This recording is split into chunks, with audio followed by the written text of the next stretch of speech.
Guys, earlier this week, CBS released a list of its best NFL offseasons.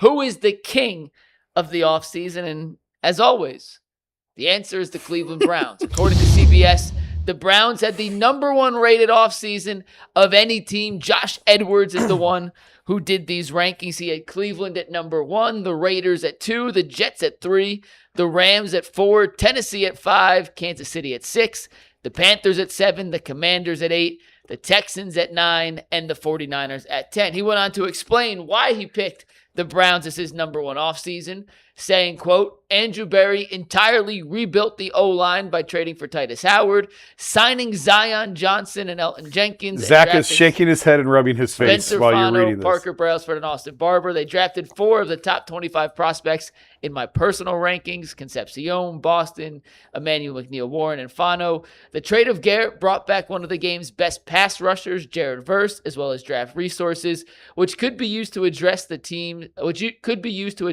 pursuit of the ever-evasive franchise quarterback. Zach, you look livid at this, so the floor is yours. I wouldn't say livid. I would say bewildered. Flummoxed. Yeah, bewildered. All the big words here today. I actually heard this the other day. I forget if it was on a podcast or radio.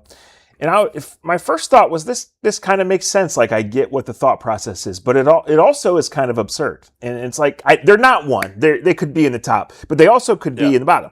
You can't rank them ahead of the Raiders, who just, in theory, and that's what this is based upon, got their first-round quarterback, while the Browns traded the best defensive player the franchise has ever had. So I agree that the Browns, for 15 months, and specifically over the last 3, have continued to do a good job of cleaning up their own mess. But they had to move on from Myles Garrett because of previous mistakes. Yeah. Jared Verse is a good player. He's not a great one. They have not addressed quarterback. They still, until, I'm high on these young rookie wide receivers. This is still a bottom 6 receiving group.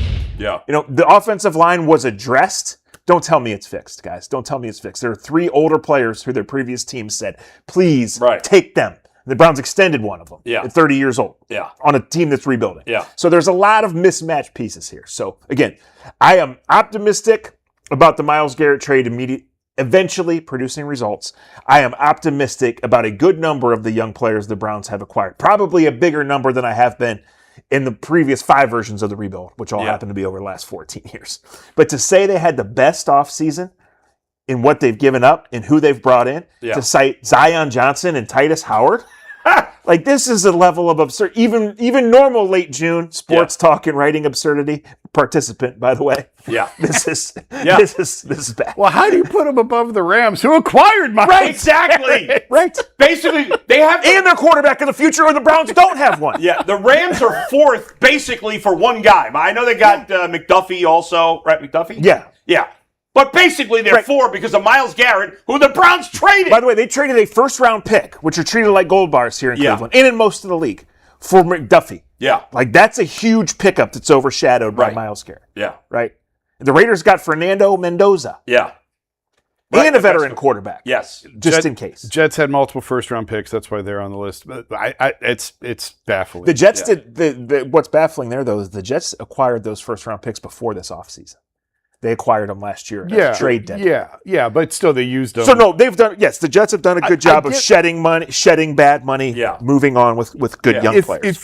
I get the part that I can get behind on that explanation is they took 4 of the top 25 off my board. Okay, that's great, and I understand why you would have them high.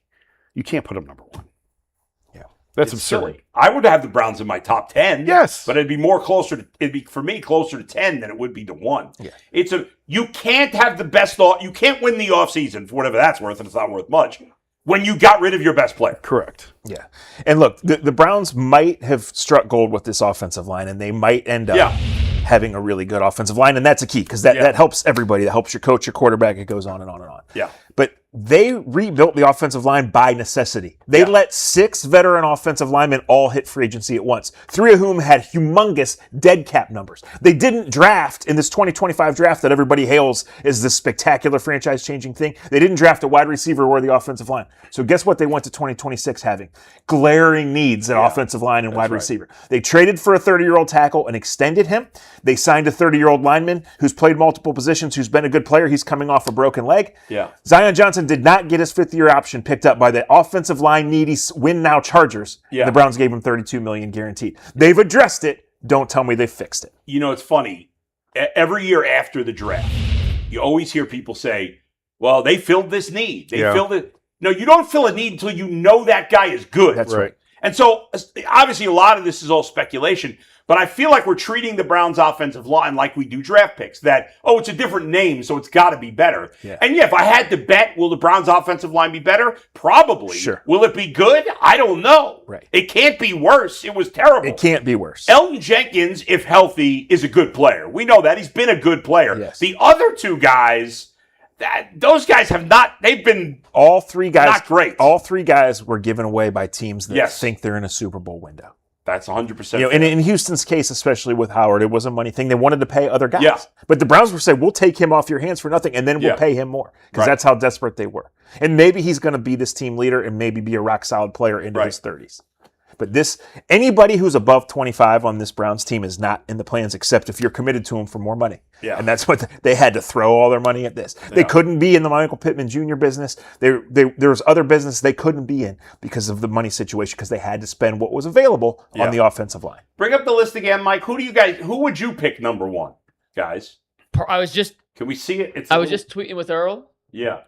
The Rams I'd put the Rams. acquired Myles Garrett, the best defensive player in football, Trent McDuffie, who's been an all-pro cornerback, and they drafted Ty Simpson, who might be their franchise quarterback of the future. I don't know how they're not number one. Yeah. Correct. The Rams would be my choice. I would put the Rams one, and that's even not buying it. I'm not even really I'm not even considering counting Simpson Yeah. because yeah. I'm won the offseason for this coming year. Yeah. Who knows what Simpson is or isn't going to be down the road. Same with Mendoza, but this is a team that addressed it, that got the number one pick and took the quarterback that. Right. And you made yourself, they've taken themselves probably to are they the favorites now to win the Super Bowl? They are the Vegas favorites. Yeah, I mean, which makes total sense. They were probably the best team last year. They didn't win it. Right. You know? And now you added one of the best corners and the best defensive player. They lose that bizarre Thursday game to Seattle, and then they lose again to Seattle 4 weeks later in this wild shootout. Yeah. Those were the two best teams. The Rams could think that they were the best team in football. And they got McDuffie and Garrett. They got better. Yeah. And they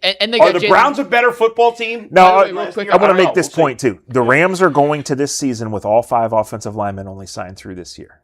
The Browns just did that. It didn't work. But they're at completely different levels of their program and their program building. They're willing to roll the dice. We'll see. And they might trade more picks for more offensive linemen if they have injuries. They've always been That's willing just to. what you have and to they do. might get Aaron Donald back in October, November. And they signed Jalen Watson, another cornerback, to help their secondary. Right. Yeah.